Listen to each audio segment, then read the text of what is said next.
Bienvenue dans Crunch Time. Qu'il s'agisse de définir un métier ou d'expliquer un terme technique, grâce à Crunch Time, les mots du développement de jeux vidéo n'auront plus de secret pour vous.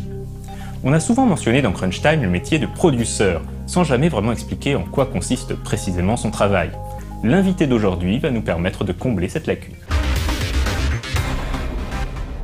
Bonjour, je suis Frédéric Roussel, associate produceur à Ubisoft. On se demande souvent en quoi consiste le travail d'un produceur ou associate produceur dans le jeu vidéo. En effet, dans le cinéma par exemple, le producteur c'est essentiellement une personne qui va apporter ou gérer le budget pour la production, mais producteur dans le jeu vidéo c'est toujours un peu flou. On dit souvent que le producteur est avant tout le garant des 3 piliers d'un projet, la gestion du temps, du budget et la qualité intrinsèque du produit. Mais c'est un petit peu plus que ça. En fait, on pourrait voir le rôle du producteur comme une sorte de chef d'orchestre ou d'organisateur événementiel.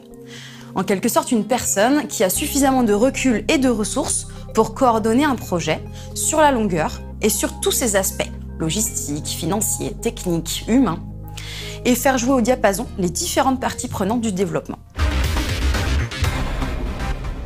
Au-delà même du suivi des équipes créatives, le producteur peut revêtir plusieurs casquettes en fonction de l'avancement de la production et travailler à la collaboration entre les développeurs, les équipes de différents tests, la localisation, mais aussi les équipes légales, marketing, relations presse, les playtests, le manufacturing, les certifications chez les first parties comme Sony, Microsoft et Nintendo par exemple, l'edge rating, le fameux PEGI par exemple qu'on a en France, ou encore le support client quand arrive le lancement du jeu.